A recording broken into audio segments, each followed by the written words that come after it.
Frankie, I was going to say welcome back. You had a little break over Easter. You missed the Southampton game, although you were tuning into as much commentary as you could instead of spending time with your family. So I would like to say welcome back. However, it's sort of like Armageddon today, isn't it? There's just articles and stories left, right, and centre, and absolutely none of them are good. Well, there's one positive story. And congratulations to the under-18s winning the Premier League Cup last night. Fantastic achievement. But it's just chaos at West Ham. And it's just absolute chaos. So I'm not going to ask you about the game because you've not watched it. But you did see Füllkrug's interview. What have you made of that? I did see his interview. Geo, I struggle with the language and communication a little bit. I think I'm not sure he was totally clear on what he said. And I think it can be taken, I think many parts of it can be taken in a couple of different ways. Yeah, I agree with think it was as clear cut as people made out.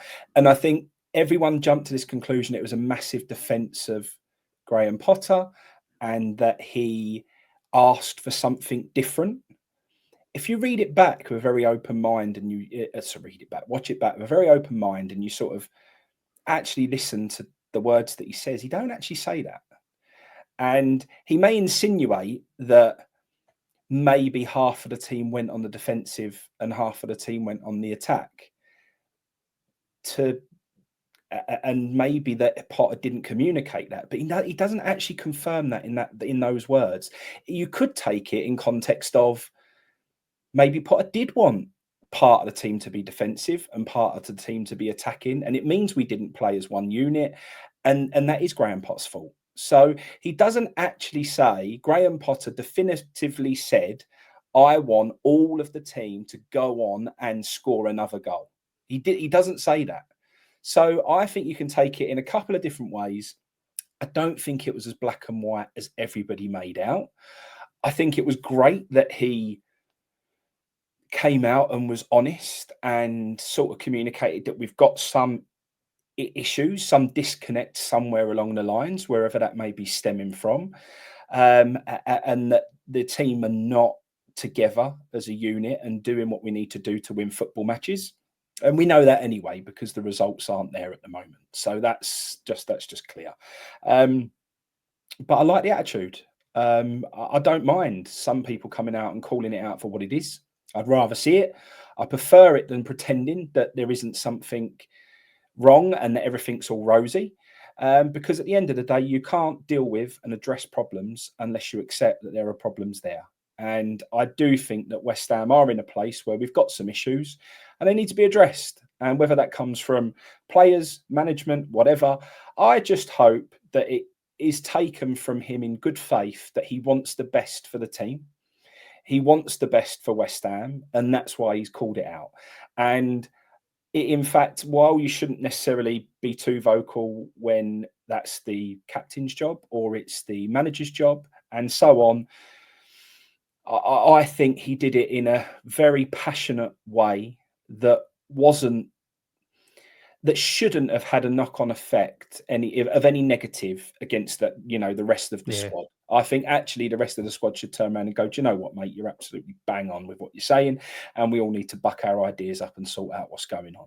So hopefully that's how it's taken. But it was nice to see a bit of bite and a bit of oomph, because I think we need it right now. So yeah, I completely agree. I think if there's any players in that squad offended by what Füllkrug said, he's probably talking about them. You're probably guilty. That's why you're offended. I take it that he was sort of defending Potter and calling out the teammates. However, I've seen people suggesting what you've said, which is, well, actually, maybe he's not doing that. And actually, Potter wants to defend and he's wanting to attack, and half the team are doing what he wants and half are doing what Potter wants. And I think the evidence to go against myself here, because I was discussing it in the comment section with subscribers who thought differently to I, and they said, well, if Potter's wanting us to attack, why is he going to 5 at the back? And why is he bringing off the striker and putting on Thomas Soucek? What's he doing? Because his substitutes are suggesting we're not going to attack and get a second goal. He's going more defensive. And I've almost got no comeback for that.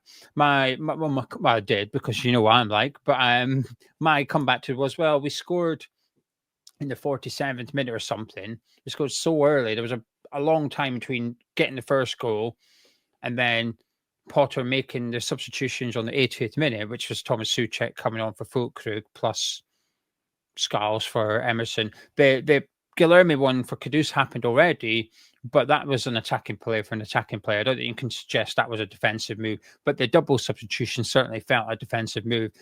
But that, like I said, that happened on the 80th minute. So there was a big distance between the goal and those substitutions. But I think this is the problem when you've got someone that says something quite vague, but the interviewer didn't follow up on it and say, well, what do you mean by that? It was a case of, okay, but then he asked the question, which is fair, but he was always going to get this answer, which is, well, do the players and coach share what you've just said? He's always going to say, well, ask them, because what he has done is he's left it vague enough so he's not calling out anyone individually. He's just left it as a very team thing, which is the team aren't good enough right now. And when you're 17th in the league, I think it's hard to suggest the opposite, which is if everyone is pulling in the same direction and everyone's doing what's expected of them. Because, well, the reality is we've just drawn 1-1 at home to Southampton and we're 17th in Premier League table. It's difficult to suggest everything is good. But I quite like the fact that there's now accountability. It's time to see a reaction. Lots of articles, Frankie. Is there any in particular you wish to discuss? I don't want to discuss the Jarrod Bowen one because I feel like it's ill-timed and unnecessary and antagonizes the fan base. And I don't like that rumor that's come out. So I don't really wish to discuss on it, and let's just squash it. Yeah. Every football club in the Premier League would be happy to have Jarrod Bowen. Yeah. So to name that one is not necessary because we know that they'd love to have him. We know that any of them would love to have him. So you can diminish that story quite quickly by just saying they'd all take him if there was an opportunity to. So, you know. And so would Dagenham and Redbridge, but he's not going there either. Yeah, exactly that. Edson Alvarez, I suppose, was the big one, really, that there's two for Edson Alvarez. First of all, yesterday it came out, we want to sell him. And then today it's come out, there's possibly been a bit of a disagreement in the background. And that's why he's been left out of the squad and been told that he can leave. Would you be pleased to see him go? Would you be sad to see him go? Or is it a little bit of both, which is you're happy to sell him, but it's disappointing the way that it's currently being played out in front of our eyes? Well, there's a bit of a knock-on thing here from a slightly different perspective, again, on what Füllkrug said, and something that I think he missed, and it plays part in this. And that's that it's not as black and white as a manager wants you to be on the front foot or says to you, you want to get forward and get a second goal. And that can stem from the midfield and players like Alvarez. It can be the same with Jarrod Bowen trying to be more progressive and be higher up and take on his man and whatever. It can be the same with your wing backs. Füllkrug sees it just as I'm leading the line. I'm up top. These players behind me are not giving me the opportunities to go on and get another goal and try and kill a game off. And the manager could say that that's what he wants you to do. But for players like Alvarez in the positions he plays, the wide players, sometimes how your manager is lining you up, and I think we've been completely overrun in the midfield in recent weeks. What do you do? If you've got your manager saying to you and saying to Alvarez, I want you further forward. But you know, when you're in that game, you can feel whether or not the right thing is to go forward or whether you're leaving a man in behind and leaving your team exposed.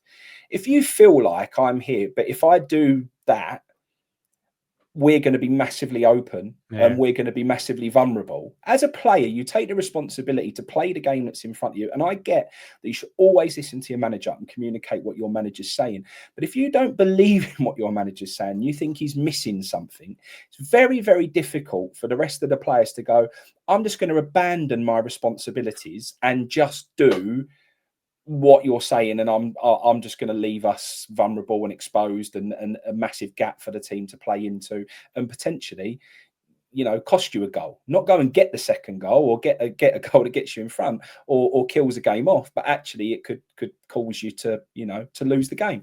So, and I think Alvarez might be in this position where he's been a bit frustrated. He knows that when he plays, he's sort of been pushed around a few different roles with the last couple of managers. And look, there's no smoke without fire. I'm not saying he's probably not someone who's quite happy to go against the grain. He's probably someone who's quite happy to raise his problems and maybe doesn't do it in the most productive way, because it seems like every manager who we've had and has played him ends up having some sort of disagreement with him somewhere. And you don't need any bad eggs, and you don't need that. But like Füllkrug coming out and calling it out for what it is, you do sometimes need players who stand up and say, I don't think something's right to management. And it is about how the management takes that. I've always been someone, whether it be business life or football, whatever it may be, if someone comes up to me and says, look, I can see this, that's brilliant. I want people to come to me. I can't see everything all the time. I want people to come to me and say, look, I think there's a problem here. And I will take that on board and I'll go away and I'll address it. And I might come back and say, you're wrong. I'm right. I'm the boss. Get on with it. And that's fine. But I'm always open to that criticism and discussion as to hearing people out for what they think problems may be. This is my problem with Graham Potter right now. And it isn't that I don't think he's capable from a football perspective. And it isn't that I don't think he's necessarily not had enough time or all these other arguments. I'm basing my opinions at the moment on the character of the man. And I don't like what I see. I really don't like it. The way he comes across, the things that we've seen. I said to you before, the little niggles in the Chelsea game when he'd done the pre-match interview and he just acted like a petulant child. Those sort of things I really, really don't like. And that's what worries me more than anything else. And I think more and more people are coming round to that Graham Potter we're not basing him on time, whether he needs his own players, whether he needs this to play systems or this, that, and the other. I think people are just looking at him and thinking, is this the man for West Ham? And it's a real shame, right? Because I think we've all got this West Ham way and what type of club we are and this. And I think we all have expectations from a manager. But it almost seems like every time a manager's been picked, it's the polar opposite of what you'd expect from someone leading West Ham. And the only one who wasn't was Bilic. And I think that went down brilliantly for a period of time. Yeah. And he got sacked well too soon. But Allardyce was never a West Ham man. Never in a million years was he a West Ham man. And for all he did for us, for getting us promoted, and I accept that. And again, I'm not putting this down to Allardyce's footballing managerial ability, but was he the right character for West Ham? I don't know when Glenn Roeder got appointed. All these managers that we had, I just look at them and just think, you're not a manager that the fans are going to take to and back you to the end. You know, there are Bilic, and there was a few little niggles and there was a few little frustrations. And I'm not going to say everyone was 100% supportive of Bilic, because I think some people were getting a little bit. He was done by the end. I remember it because we did YouTube back then, albeit smaller, but it was still reflective. And I remember getting a lot of criticism for not wanting him sacked, but because I loved him. I mean, I was okay. That went a long way with me, him being a likable character and feeling like he was in 100% with the club. I wanted him to do well more than I would other managers. You know, that was Bilic's problem, didn't you? He was too nice. Too nice, yeah. He kept all of his little mates around him. Yeah. And Bilic had that hockey playing fitness coach who was about 75 years old and could barely run. And and it was puffed away, and he was the fitness coach. And you just looked at him and you just thought, why? You need to freshen things up a little bit. That was his problem. He was too nice. He kept all these mates around him. And in the end, you know, at the highest level of Premier League football, you just can't do that. So give Oscar Pistorius his job of selecting football boots to wear as well. But I genuinely think that, you know, that's my problem at the moment, is the character of Potter. And I think that is a bit of a problem. And he is the sort of person who will fall out with people. He is the sort of person who, with Alvarez, you know, and it's a shame because, again, we've got a lot of players around us right now that I think are very good footballers. I don't believe that they're necessarily down in tools for West Ham. I don't think they're the type of characters who aren't trying. I just think they're a bit disillusioned. I think they've had some managerial changes. They've felt like things may get better on the other side. The grass is greener and all that. And it's not quite worked out that way. And at the end of the day, football's short careers and whatever else. And I think, like, we get a little bit impatient at times. It's obvious that it will happen for the players as well. And players may be getting a little bit frustrated. And if they're airing that and it's not being heard, and the manager's taking a stance of, well, if that's how you want to be, then just go.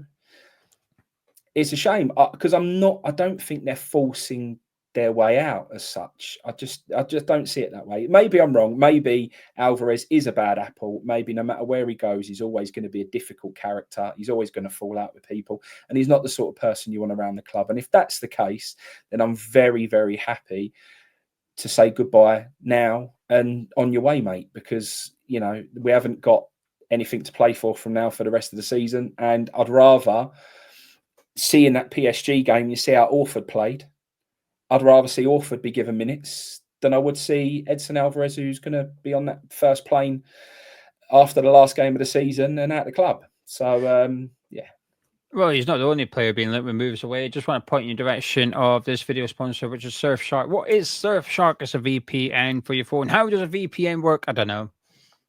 Don't know how it works. It gives your devices an extra layer of security, but I don't understand how it works, but I don't need to. It's like my washing machine. I don't understand how my washing machine works, but what I do know is it cleans my clothes. I know how to operate it. That's all I need to do. And it's exactly the same when it comes to Surfshark VPN. I know what it offers and how I get it on my device. But we've got an offer for you here at Hammers Chat. If you go to surfshark.com/Hammers Chat, put that URL in, links in the description below to make it easy for you as well. It will automatically give you the offer, which is 4 months of Surfshark VPN for free, an extra 4 months for free. Plus, if within the next 30 days after getting it, you change your mind, you can get a full refund, no questions asked. But what I do know is my favorite feature on it, and that is changing the location of my device. So if I've got my iPad here and I go abroad, let's just say I go to France for a weekend, which I'm not, but let's just pretend I went to France. I thought, I want to watch the highlights on Sky Sports and YouTube back in England. Go on here, go on to Surfshark, change my location to England, and I can watch the highlights on YouTube like I was back in England. This is in England. I'm actually in France. Magic. How it works, don't know. I just know what it does. Anyway, you only need one account for all your devices as well. So you sign up once, you pay once, you cover your iPad, your computer, your phone, anything else. You've got your kids' phones as well. Unlimited devices under one account. Frankie, Alvarez, Kubioski, Kudus is supposedly a 99% chance of going. Soucek's possibly off. It feels like there's more players, or should I say less players not going than there is going. Are you getting concerned? We knew coming up to this, happy to the season, the start of last season, we knew there was a bit of a rebuild on because we knew Fabianski, Sufal, Creswell, Antonio Ings, their contracts were expiring. Sola was on loan. Then we added Ferguson on loan. But between January and now, it's like Alvarez and Kudus and Paqueta. There's just rumours regarding pretty much every player at the minute. But the rumours aren't, this club wants that player. It is West Ham could sell Soucek, Kudus, Alvarez, Paqueta, Emerson, maybe even Areola could be off as well. Feels like nearly everybody's leaving. Are you getting concerned at the size of the rebuild? Rebuild already existed, but are you concerned that the size of the rebuild is growing? And every time it grows, it gets more difficult to do as far as I'm concerned. Yeah, it does. It becomes harder and harder. Look, if you're doing a rebuild, you've got to be 100% confident in the people around you to do it, whether that be from the board, whether it be directors of football, managers, all round. You've all got to be pulling in the same direction. And I guess that's what makes me even more nervous, that if Potter's looking at his team at the moment and he is saying, well, we do need more legs in midfield. We do need more natural wing backs than what we've got at the moment. I could accept all of that and it would look very obvious and clear what needed to be done. And then you feel like the job doesn't need anything special. You don't need people to go and perform miracles. But with the rebuild that we're looking at, it almost feels like a miracle's required to get it right, because we seem to need something all over the park. And I've been saying, to you that this lack of season tickets, I don't necessarily feel it's got everything to do with the lack of concessions and the situation we had there. Because they fixed that. They've gone back on it. They've put it back in place. And I don't think that's the reason people turned away. I think the reason people have turned away is because the experience, the football, and everything else. And it needs something exciting to get us all wanting to go over there and want to watch West Ham again. And that for me is a marquee striker. I just feel like we're desperate for a real big statement to go and get, you know, that big marquee signing of someone who's going to get us on the edge of the seat scoring goals. But it's far, far more than that. You know, it's becoming just every single part of that pitch. You just feel like you need, you know, you need the strikers. I don't think you need one midfielder, especially if Alvarez is out the door. If Paqueta's going out the door as well, you need multiple central midfielders and Soucek. So you almost need 3 or 4 in the middle there if those lot are going. I'm not convinced by the defence at the moment. We're still looking very shaky. Is Todibo going to be around? Is he not? Who knows? Kilman blows hot and cold like you couldn't believe. You know, Emerson feels like he's had his day, to be perfectly honest. I mean, he's been a great player for us. I think his experience in those European runs were brilliant, but I feel like his day's sort of coming to an end. Cresswell can't do it no more. So, yeah, it just... And then the other week, we was talking about a goalkeeper. So right through the core of that team, we're saying that we need not squad players, not players who are going to come in and push our obvious first-team players and give them competition and keep us... You know, it isn't that. It's actually we need like people who are going to come straight into that first 11 and are going to be the people rely on week in, week out next year. So huge job, massive. I dread to think how much money we're going to have to commit and spend. If they feel like they've been spending money and spending a lot of money over the last few seasons, well, this is going to be a bigger one if those players are going, because we're going to need to go and spend significantly more to replace everything we need replacing. Yeah, I think I am worried. I think I don't know why. I feel like even since when Potter came in, I knew it was sort of like pre-season. We're not playing for anything. I think this week in particular, for whatever reason, I don't know what it is. I feel like I've switched. A flick has switched within me where I've sort of really given up with the rest of the season in terms of the games itself. And listen, if we beat Brighton, that switch may flick the other way again. And I'm kind of still looking forward to playing Tottenham and Man United and hoping we do them both over. But this week's the first time I'm really sort of focusing on the summer. Just because it's getting closer? Is it because of what I'm seeing? I think there's an element of all of it, but I think it's really been triggered by just the poor performances recently and just getting fed up with certain players at this club. And I did my video the other day about Alvarez, and I said, as far as I'm concerned, sell them all. Alvarez, Ward-Prowse, Soucek, Rodriguez, sell them, send Solar back, and go get 3 central midfielders. And I'm stick to that. It wasn't like an emotional reaction. I've thought about it. That is what I want to see. And I think it's just like the size of the job is becoming more and more apparent, and almost every week the size gets bigger by like one player. I did videos earlier with a Brighton fan, and one video about Potter and one video about the game on Saturday. But he said in regards to like Brighton next season, he said, well, so in the summer we need a centre back and maybe like a backup full back, and that's it. I thought, that's all. Like 2 players, and one of them's not even like a first 11 player. But that's the position Brighton are in. That's what he's evaluating the Brighton squad, going, we need a quick centre back, and that's all right. And obviously, if Matoma leaves, we're going to need to replace him, but upgrade one position in the starting 11, and we've got a good team. I was like, right, okay, fair enough. And then I thought maybe he was just being like over dramatic. So I thought, but then he started speaking about our squad, and I never asked him about it. He started speaking about it, and he basically said, your squad's crap. He basically said, the West Ham squad's crap. He said, your window last summer was crap. He said, you keep buying old players. He said, we're buying young players, so if they don't work out, you can move them on. He said, you're buying old players and you're stuck with them, and if they don't work out, you're stuck with old players. He said, I don't get it. He said, I don't get what West Ham are doing. And like, while I agree with everything he said, it is just like another reminder by someone completely neutral, just saying your club's in a really bad position right now. Yeah, I'm getting worried. Anyway, let's turn our attention to Saturday, Frankie, taking on Brighton. How you feeling? Yeah, I mean, I've got flashbacks from last year. It was fantastic. My boy absolutely loved it. It was his famous game his most favourite game that he's ever had as a West Ham fan. He come out of there buzzing. We are top of the league. Are you watching Declan Rice? It was brilliant. So Yeah, we I remember hadn't. I was in Catalonia when we played that game. I remember because I was Yeah. a Brighton fan in the bar, and I wasn't wearing colours, so he didn't know I was a West Ham fan. But yeah, I remember it well. It was a great game. We hadn't had a favourable time there at all in recent years No. either. And to go there and do what we did, it was such a real, it was just a real high point over the last sort of couple of seasons. So he's expecting the same. We're going, got tickets, so looking forward to it.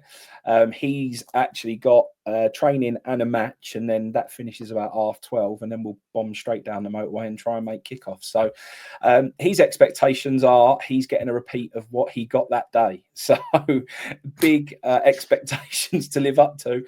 I'm going to have to somehow, Geo, make him realise that it might not quite be the same as that game, and it could be a very different experience for him. So but yeah, I always go, as you know, with hope and belief. And at some point, we've been saying, over the last however many weeks now, Potter's got to show us something. Well, is this enough motivation for him to go back to his old club? As I said, he went back to Chelsea with all the attitude in the world. I didn't like it, but maybe him going down to Brighton with that bit of attitude, something to prove. Not that he needed to prove anything. He went for different reasons than people not wanting to be there. So, but at the end of the day, he's in a different place now, and he has got to prove himself, because everyone's sort of looking at him thinking, where is this Brighton version of Potter that used to exist? This confident guy who, had a bit of swagger about him, and just had something. He just believed in what he was doing. So maybe he can show us a little bit of that. Maybe he needs to go back to Brighton to find that spark again. I don't know. Yeah, I'm looking forward to the build-up. Actually, I couldn't tell you the last time I watched one of Potter's press conferences. I'm not really a big fan of the menu in general, not just Potter's, just managers' press conferences, because it's a bit wishy-washy. The only manager I like listening to at the moment is Ange Postecoglou, but that's because he's got the potential of just saying something that's incredibly entertaining as someone that doesn't like Spurs. He's semi-final. Oh, that's good for this club, isn't it? Like, oh yeah, a bit more of that, Ange. Go on. The guy keeps throwing petrol on the fire, and I love it. But I'm actually looking forward to Potter's one this week, because he's going to get asked about Füllkrug's comments. He might get asked about Edson Alvarez's rumours, and I want to see him address them. I want him. I'll be disappointed if he tries to sweep those Füllkrug comments under the carpet. I think he will. I think he'll try and play them down. But I would actually like him to back Füllkrug up a little bit and say, yeah, he was right. Certain players weren't doing what they were supposed to, blah, blah, blah. He doesn't have to name them, but you can name them without naming them, which is you just don't start them on Saturday against Brighton. We go to Brighton and 3 players have been dropped. They're not even on the bench. You know exactly who Füllkrug was speaking about. And that's what I want. I want to see that. It's time to weed out the players that are not pulling in the right direction at this football club and get them going in the summer. And the last thing you want to, Edson Alvarez at the minute, we basically stuck a massive for sale sign on his head and said to the world of football, someone can get him if you want him. Well, do that with everyone else. If there's people in the squad that you think aren't committed and that you've lost already and you've only been here for 14 games, then it's time to turf them out of this club. I want to see a big reaction from Potter, and it's the reaction I want to see is almost a bit of spikiness from him. I want to see that he's pissed off. I want to see that he's hurt. And then I want to see a reaction on Saturday afternoon when the lineup comes out, and I want to see a reaction from the boys on the pitch as well. I care about this week a lot, actually. I've given up in terms of like the results to some extent.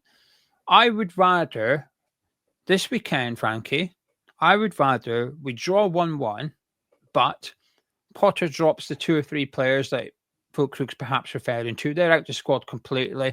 Maybe Orford's playing, whatever. There's a big change in the lineup, and we draw 1-1. Then we scrape a 2-1 win using the same players, and we don't actually discover anything in terms of the performance. The point I'm trying to make is winning isn't everything to me at the moment. It's trying to get this club fixed up so that next season we don't get relegated. And that the transfers start in the summer, but the operation don't start in the summer. It starts now. Getting ready for next season starts now. And that starts with what we do in terms of the team selection. That's what I'm hoping for. No, I agree. And I saw a few comments about Potter can't win at the moment, and if he made changes and then we still got beat. Look, this isn't Tottenham. This is Brighton away. Tottenham's different. If we play Tottenham, there's something on it. I don't want to see messing around against Tottenham. It don't matter whether there's anything to play on it or not. Look, I'm not saying it's a cup final. And look, we took our eye off the ball in those Tottenham games when we was in Europe and doing bigger and better things. And we said, oh, you're all still getting excited about it. We don't give a because we've got this to worry about. That they're probably going to be having very similar. We can't have it both ways. We can't have it both ways. No, absolutely. So look, the saying on that. But this weekend, like you said, if there are people who have been in his mind not doing what they should be and not playing and taking on instructions and whatever that he's doing, just get rid of them. Bring in players who do want to play football, players who have got a point to prove. Like I said, that PSG game, there was plenty of players you could pick out from that PSG game and go, they deserve to show what they can do on a Premier League level. So, we've got people there. They haven't been in and around the squad, but who cares? They're playing football. They're fit. They've had a long season themselves. Just get them in there. And I would honestly, why you can't go and get spanked, even if you play Orford, even if you made a change. And like I say, Sawyer's my pick. I just think he's great. I think he's fantastic. I think he could do a brilliant job in a sort of number 10 role in behind the strikers. I think he's just got bags of it, and he's so big and strong. Like I used to say to you, I worry about Earthy, and that was not 100% proven as right, but when he got clattered in that last game of the season, he did worry you. Look, that wouldn't happen with Sawyer because he's massive, he's a unit, and he can properly handle himself. And I've seen him play against the Ebbsfleet first team, and while they're not the greatest standard, they're big, strong, physical players, and he can handle them. He handled them brilliantly, and so he could come straight in, and I'd have no problems with him being able to hold his own and do a job. So we've got options. We've got players out there who can do something, and I'd almost want him to know that we would forgive any result really if we saw you doing something positive for the right reasons. And even if I'm traveling, even if you're going and you're making that commitment, I'm happy to see it. I'm happy to see big changes and really, just set the tone really, and just say that we've got boys here who want to play football, are ambitious and want to achieve something with West Ham. If you don't, well, you sit out and I'm going to play them. So yeah, I'm very happy with this one. Big changes I'm good with. I'm happy for him to experiment. I'm happy for him to give youth a chance. But when Tottenham comes around, then I might feel a little bit different. On Saturday, what's your score prediction? Look, we need a bit of excitement. Maybe we do make a few changes and we see something different. I'm going to go for like a 3-3 is what I'm going to go with. 3-3? Yeah. I'd take that. I'd take a bit of entertainment. Maybe Füllkrug will get half of what he wants. We keep attacking and scoring, then we keep defending, and the team don't do what we're supposed to do and keep conceding or something. I don't know. But what I do know is this weekend for West Ham, it's very unpredictable. Not just the outcome of the game, but just the approach to the game as well. And there's all these stories coming out at the minute, and none of them are positive. They're all bad. Players are leaving. Players want to leave. We've got to sell. We need money. And it's not going to finish. We're only on Wednesday. There's still 2 more days before match day. There's going to be more and more stuff coming out. And I just think we need to try and start creating some positivity to club. And I think dropping those that Potter thinks are bad influences, if he does think there is any that are bad influences, and maybe he's already done that with Alvarez, we don't know, but maybe he has. I think that is a positive thing. If you can see Potter showcasing leadership at this football club, saying you out, that is a good thing. That's a positive thing. If actually you see West Ham saying, actually, we've decided we don't want that player and this player, there is a big rebuild here. I see that as a positive thing as well. So while it's been portrayed as negative news, like the Alvarez thing was portrayed as negative, that we told him he has to leave, blah, blah, blah. I was really happy when I read it. I thought, excellent. That's encouragement for me, because that says, Geo, don't worry. We're aware the midfield's not good enough. We're going to fix it in the summer. We're on it. I took that as a good thing. They need to be careful with that money thing. If that keeps coming out and that keeps a story all the way through, we don't play in that stadium we play in with no fees, with huge attendances, with so many ticket sales, with so many people queuing up to spend money in the club shop, with how the Premier League is now, with financial revenue from this, that, and the other, from having those European runs that we had, and selling our best player and captain who won us a trophy 5 minutes ago, we haven't gone through all of that and have to suffer all of that for pleading poverty. That can't happen. Cannot happen. Completely agree. Let's go back. Let's go back to their phrase, their line. I never said this. Frankie never said this. David Sullivan used the words next level. That is David Sullivan's words. And these are Karen Brady's words. World-class football team in a world-class stadium. That is what they promised. That is the justification for the move. Going into this summer with no money to spend is not what they told us they would deliver to justify the move to that Lego stadium. Anyway, we're off skis. Thank you very much for joining us. If you've somehow enjoyed this podcast, please do drop a like on it, like a thumbs up. Subscribe to Hammers Chat, and myself and Frankie will catch up with you next week, because I still want to discuss a certain topic, but there's just so much going on at West Ham. We've not really had time this week, but I'll put it on the back burner. And Frankie, I'll catch up with you then.